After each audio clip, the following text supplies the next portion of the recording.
안녕하십니까. 이제 돈 버는 부동산 시간입니다. 한 주 잘 지내셨죠? 환절기한테 건강 잘 챙기고 계시죠?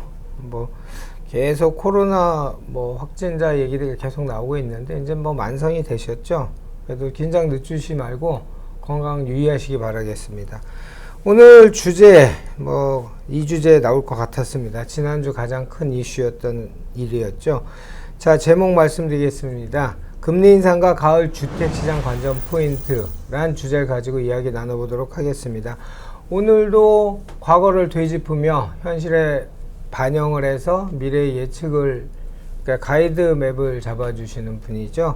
주식회사 도시화공간 곽창석 대표님 나오셨습니다. 안녕하십니까? 네, 안녕하십니까? 제가 곽 대표님을 너무 좋아하고 존경하나 봐요. 신격화시키는 것 같은데. 이거 부담스러우시죠? 그래, 당연히 부담스럽죠. 이제 안 그럴게요. 지난 8월 26일이죠. 한국은행에서 기준금리를 0.25% 인상했는데, 예전에 이제 금리 인상할 때 패턴과는 조금 양상이 다른 가계대출이라는 명제 하에 이게 된 거라서 조금 우려가 많이 되고 있습니다. 그러니까 저는 금리 인상을 쉽게 하지는 못할 거라고 예상을 했었거든요. 미국이 아직 금리 인상 전이기 때문에. 예, 우리도 지금 코로나 때문에 경제 사정이 굉장히 안 좋은 상태고, 특히 자영업, 소상공인 해서 코로나 또 좀 4단계 해가지고 더 안 좋은 상황이라서 단순히 이 집값 문제 때문에 금리를 올릴까 싶었는데 인상을 했더라고요. 뿐만 아니고 올해 내 또 한 차례 더 할 수 있다는 얘기까지 하고 있고요. 그러니까 특히 지금 보면은 재정 지출을 많이 하죠. 지금 긴급 재난지원금에서 돈을 또 풀고 있기도 하고 이런 상황에서도 현재 화폐 유통 속도가 굉장히 떨어져 있지 않습니까? 돈이 잘 안 돌죠. 안 돌고 있거든요. 이런 상황에서 이제 금리 인상을 했는데, 이게 이제 우리 부동산에 관심 있는 분들은 집값에 어떤 영향을 미칠까, 이게 이제 주된 관심사죠. 최근의 경과를 보니까 우리 방송에서 유튜브에서도 말씀드렸지만은 한 8월 중순 이후에 셋째 주나 넷째 주부터 가격이 오를 거다고 예측은 해드렸는데, 실제 통계 수치는 집값 통계는 그렇게 나왔어요. 국민은행 통계를 보면은 이제 8월 셋째 주부터 본격적으로 상승폭이 커지고는 있습니다. 그런데 이제 거래량에 있어서는 거래가 터지고 있지는 않거든요. 그래서 8월 셋째 주도 보면은 거래가 좀 일어날 뻔한 상황이었는데, 가계약도 좀 되고 하는 상황이었는데, 8월 셋째 주 목요일이죠. 8월 19일인가요? 그때 대출 중단을 하겠다는 이제 보도들이 나왔어요. 그래서 이게 어떻게 되는 거냐? 한 일주일간 혼란스러웠는데, 그 다음 주 월요일인가 화요일에 너무 이렇게 문제가 커지니까 대출 중단을 전면적으로 확대하지는 않겠다. 그래서 기존의 농협이나 다른 그 두 개 은행 이외에는 확대하지 않겠다고 하니까 지난주에 또 막 불이 붙는 모습이 보이니까 이번에는 이제 금리 인상 카드를 꺼내 들었는데, 사실 이제 과연 이 금리 0.25% 인상하는 게 심리적으로는 불안감을 줄 수 있죠. 근데 실제로 과거 데이터를 보면 금리 인상, 기준금리 인상을 통해서 집값이 떨어진 적은 별로 없어요. 오히려 외부 위기가 온다거나 해서 시장금리, 대출금리가 올라갈 때 이제 그 집값에 영향을 미쳤거든요. 그러니까 기준금리 인상과는 사실 집값과 직접적인 연관이 있다기보다는 이 기준금리 인상이 누적돼서 전체적으로 이제 경기 호전이 끝나고 경기 침체기로 접어들면서 시장 금리가 올라갈 때 그게 영향을 미쳐왔거든요. 과거에도 보면은 뭐 94년도에 미국이 금리 인상을 하니까 97년 말 98년도에 아시아권에 외환 위기가 왔었고, 또 미국이 2004년부터 2006년까지 기준금리를 한 4% 정도 포인트 올리니까 그 후에 2008년 글로벌 금융 위기가 왔었고요. 또 한국의 경우도 이제 미국이 2004년에 금리를 올리니까 2005년부터 기준금리를 한 1.75% 포인트 올렸거든요. 근데 그때 말하자면은 그 2005, 6, 7 그때 집값이 또 많이 뛰었습니다. 오히려 그 이후에도 기준금리를 올린다고 해서 특별히 집값이 떨어진 적이 없어요. 근데 곽 대표님, 이게 지금 저는 그렇게 생각하거든요. 기준금리 이제 말씀하신 게 이제 팩트고요. 예. 무서운 것들 지금 말씀하셨던 94년, 2004년, 그다음에 2013년 뭐 우리가 겪었던 게 어떤 기준금리 인상한다는 말은 미국의 달러 가치 상승이 되면서 기준금리 인상을 하고 고용이 안정돼 물가가 올라가는데, 그 과정에서 이제 테이퍼링이라고 이제 자금을 회수하는 것들이 오면, 특히나 이제 미국 말고 동남아나 변방 국가들에서 달러 유출이 되니까 경제 위기가 오는 게 이제 패턴이 반복됐었잖아요. 그런 것들로 인한 외생 변수가 세게 오지 않을까라는 게 두려운데, 이번에는 근데 한국은행이 먼저 올렸단 말이죠. 그러니까요. 우리가 지금까지는 미국을 추종을 했었는데, 이번에는 선제적으로 미국은 굉장히 지금 테이퍼링조차도 뭐 그 신중하게 접근을 하고 있는 상황인데, 금리 인상은 뭐 아직 단기적으로 할 것 같지는 않거든요. 뭐 언젠가는 하겠지만은. 근데 이제 우리는 집값 때문에 이렇게 선제적인 인상, 말하자면은 지금은 그 정부가 또는 뭐 정책이 오히려 더 큰 리스크 요인이 아닌가 하는 생각도 들어요. 이거 뭐 경기를 조정을 하고 더 활성화될 수 있도록 해줘야 될 그 조정자 입장에 있는데, 오히려 지금 이 경제가 이렇게 나쁜데 또 기준금리까지 올리는, 그럼 말하자면 만약 기준금리를 올려서 집값을 잡을 수 있다, 뭐 그런 정책 목표가 확실하다면 또 모르겠는데, 지금 집값이 오르는 게 단순히 그 금리가 낮아서는 아니거든요. 전 세계적인 현상이지만 우리는 특별히 지난 한 5년 동안 공급량 부족이죠. 물량 부족이에요. 자꾸 그 집에다가 세금을 과도하게 물리니까 매물도 안 나오고 또 신축 공급도 안 되고, 그런 현상에 맞물린다다가 제도적으로 또 뭐 전세입자를 보호한다는 명분으로 이 계약갱신 청구권 해놓으니까 또 전세도 다 잠기고, 사실 올 가을의 리스크로 볼 수 있는 게 그런 거죠. 이제 한 2024, 5년 전후해서 집값이 떨어질 수 있다는 걸 사람들이 생각하거든요. 그런데 이제 좀 전세를 놓고 있는 임대인 입장에서는 지금 새로 전세를 놓으면은 향후 4년간 못 내보낼 뿐만 아니고, 그 4년간 집을 안 보여주면 집 팔 수 없다는 불안감 때문에 자꾸 그 만기가 되면은 집을 비워버리는 경향들이 있어요. 그게 오히려 시장에서 전세 공급을 끊어놓는데, 특히 이사철에 그런 게 집중되고 있거든요. 하여튼 가을 시장의 현재 구도를 보면은 우리가 명확히 해야 될 게 있어요. 현재 시장은 실수요장이라는 거예요. 투자자가 접근할 수가 없습니다. 뭐 취득세 13.4%를 내고 집 살 수 있는 그런 용감한 다주택자는 거의 없다고 봐야 돼요. 또 그런 다주택자들이 가지고 있는 집, 현재 우리 집 한 채 있는 사람이 40%고 두 채 이상 가지고 있는 다주택자가 거의 60%를 갖고 있거든요. 그러면 시장의 60%에 해당되는 다주택자의 매물이 이 양도세 때문에 나올 수가 없는 거예요. 현재 이 가을 장에서 거래될 수 있는 물량은 아마 대부분이 1주택자의 갈아타기 수요라고 봐야 돼요.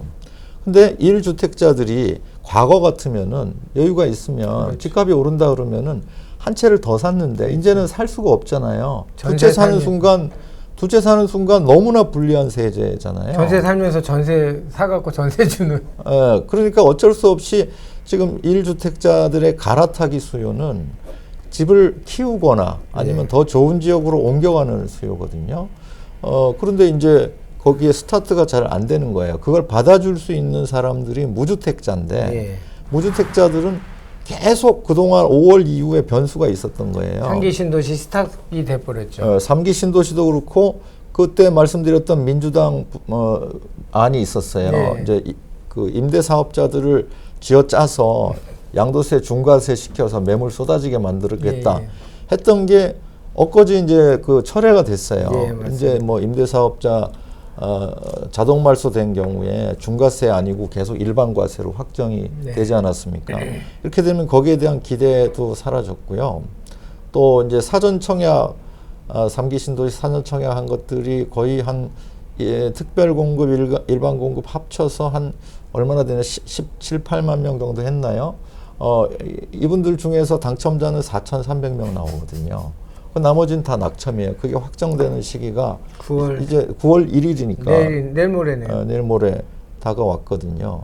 그 다음에 이제 변수가 이렇게 뭐 매매는 잘 거래가 되질 않고 팽팽한 균형을 이뤄가고 있습니다. 이게 공포심도 현재 많은 상태고요. 이 상태에서 전세가 안정돼 준다면은 예. 무주택자들은 그다지 불안하지 않을 거예요.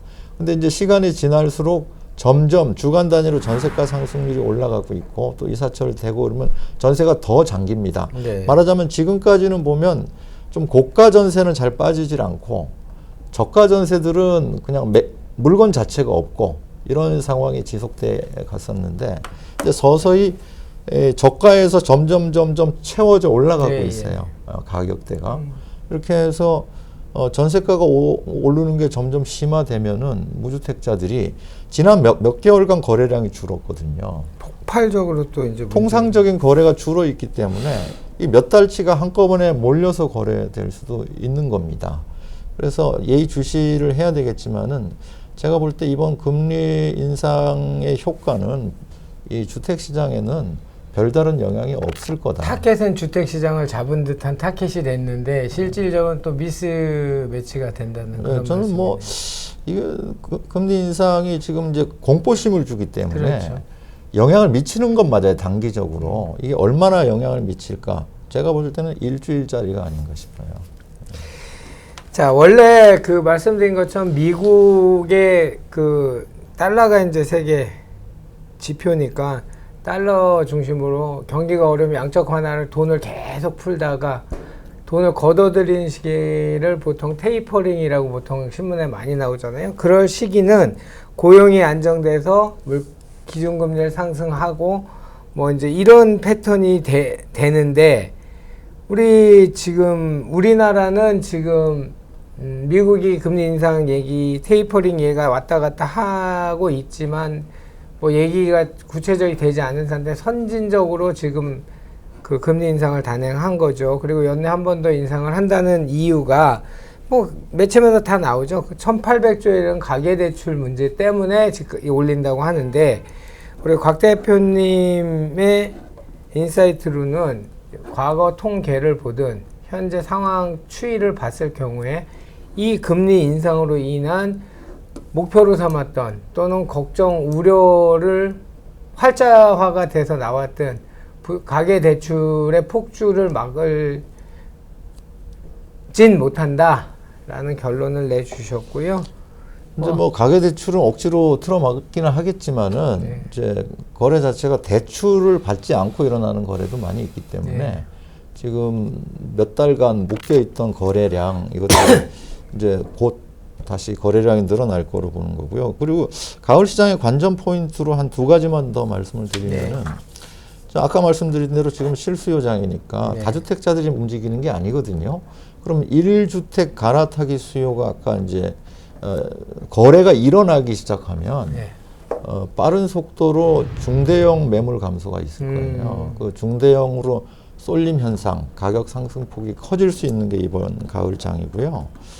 그 다음에 이제 아파트가 이렇게 되면 또 최근에 보면은 뭐 아파트를 못 짓게 하니까 이게 뭐 생활형 숙박시설이라든가 오피스텔 같은 게 수십 대 1에서 뭐 수백 대 1, 생활형 숙박시설은 뭐 6,000대 1짜리 6,400짜리 딸이도 나오잖아요. 6,000대 1짜리도. 이렇게 되면서 이제 원래 기준 가격이라는 게 이제 주변 오피스텔 시세 이런 건데, 주변 오피스텔보다 막 한 3배씩 비싸게 나오는데도 수십 대 1 경쟁률이 나오거든요. 이렇게 되면은 선도 가격이 바뀝니다. 이제 신규 분양한 것들이 선도 가격이기 때문에 이번에는 이제 아파트가 아니고 주거용 오피스텔, 특히 그 중에서도 중대형 오피스텔들의 가격 상승을 리드할 수 있거든요. 올 가을장이 그런 게 본격적으로 나타나기 시작하는 첫 시점이라는 생각이 듭니다. 근데 이 오피스텔이나 생숙 이거는 현재 이 몰림 현상은 주택으로 단순하게 주택 메인스트림을 가지 못하는 투자나 아니면 실수요자나 그 욕구, 그 자금의 흐름이 대체주택 상품으로 바뀐 것 뿐이지. 그렇죠. 그죠? 그러니까 말하자면 다른 것들이 괜찮은 게 있으면 일로 이렇게까지 그렇죠. 쏠리지 않을 텐데 뭐 다른 게 없잖아요. 그러니까 제가 말씀드린 게 이건 굉장히 리스키한 게 현재 생숙 같은 경우에는 보니까 오늘 기사를 보니까 발의해 놓은 법안이 또 하나 있더라고요. 김보 법조인 출신 국회의원이 생숙에 대해서 아주 강한 규제를 지금 발의해 놓은 게, 그러니까 뭐냐, 변동성이 큰 상품일 수 있다는 거죠, 제 얘기는. 근데 이제 생숙마저 이제 규제를 하면 이제 아무것도 지을 수가 없는 그렇죠. 상황이 되는 거고. 그러니까 정책이 제일 큰 리스크예요. 맞습니다. 현재는. 정책이 문제. 근데 이제 오피스텔이나 생숙이 아파트를 뛰어넘을 수는 없잖아요. 예. 그러니까 더 못한 것들이 더 높은 가격이 되니까. 왜곡된 시장이 돼버리는 거죠. 예, 그러면은 아파트는 안 봐도 그렇게 생각하는 거죠. 아니, 저게 저렇게 비싸게 나왔는데 비싸다면 아파트, 우리 동네 아파트는 저것보다 비싸야 되잖아요. 그럼요. 이런 또 기대치가 달라지니까. 그러니까 시장의 비틀림이나 왜곡이 희한하게 자꾸 만들어 주네요. 예, 끊임없이 그런 거죠. 이제 막 우리 지난주에 그거 했잖아요. 뭐 문정부 들어서 사라진 것들 뭐 했는데 요즘 인터넷에 좀 돌아다니더라고요. 아, 정말요? 못 봤습니다. 예. 예. 근데 없어지는 게 추가될 게 앞으로도 많을 것 같아요. 한 두 개만 얘기해 주시죠. 글쎄요, 뭐 지금 분양 아파트가 없어졌어요. 네. 분양을 못 해요. 로또 아니면 그거 했어요. 분양가 상한제가 규제하니까 분양이 없어졌다는 하셨어요. 하여튼 계속 사라져 가고 있습니다. 딴 이유 없고요. 생숙이나 오피스텔의 상품에 대한 가치를 평가하는 게 아니고요. 주거를 하기 위한 주택을 규제해서 가지 못하는 자금과 가지 못하는 욕구들의 틈새 시장이 바로 대체 상품. 우리가 그걸 풍선효과, 지역을 얘기할 때부터 풍선효과 많이 했는데 그게 이제 상품으로도 많이 전이가 됐죠. 그런데 하여튼 곽 대표님이랑 방송할 때 한번 얘기 드렸죠. 지금은 아무거나 사야 될 때가 아니고요. 지금이야말로 매의 눈으로 촘촘히 검토하시고 내가 매의 눈을 못 가졌다고 하면 매의 눈을 가진 전문가한테 상담을 받으시고요. 그리고 신중을 하셔서 결정을 하실 때고요. 이미 묻어가는 투자, 편하게 하는 투자 시기는 또 일단 현재 즈음에서는 지나갔고요. 지금은 정말 매의 눈으로, 독수리의 눈으로 또 의심하고 상담받고 그렇게 투자를 신중히 해야 될 때란 이야기를 저희 유튜브에서 전해드린 적이 있었습니다. 자, 마지막으로 두 개 더 정리할게요. 가을시장 관전 포인트 2개. 1주택 갈아타기가 시작되면서 아까 말씀드린 두 가지 방향성, 더 좋은 넓은 아파트로의 갈아타기. 예전엔 투자 목적으로 갈아타기였다면 지금은 뭐 이제 투자 목적은 시장은 아니고요. 좀 넓은 평수로 갈아타기 수요가 많이 발생할 수 있으니까 중대형의 소진 속도가 빨라질 것 같다라는 이야기 해주셨고요. 두 번째는 아까 좀 전에 제가 말씀드린 건 갈 데가 없는 자금과 갈 데가 없는 욕구가 틈새를 찾은 것들이 바로 대체주택 상품이라고 하는 생숙이나 그 오피스텔이 선도 가격이 바뀔 정도로 가격이 분양 가격이 뭐 고가는 아니죠. 시장에 맞춰서 땅값이 올라가니까 적정 마진에 이제 분양을 하겠지만 이런 비틀림 왜곡된 가격도 형성될 수 있는 원년이 될 거다라는 이야기를 해주셨습니다. 이렇게 정리드리겠습니다. 자, 오늘도 예전 94년도 얘기부터 시작해서 현재를 정리해서 미래 예측을 같이 해주셨습니다. 주식회사 도시공간 곽창석 대표님이셨습니다. 감사했습니다.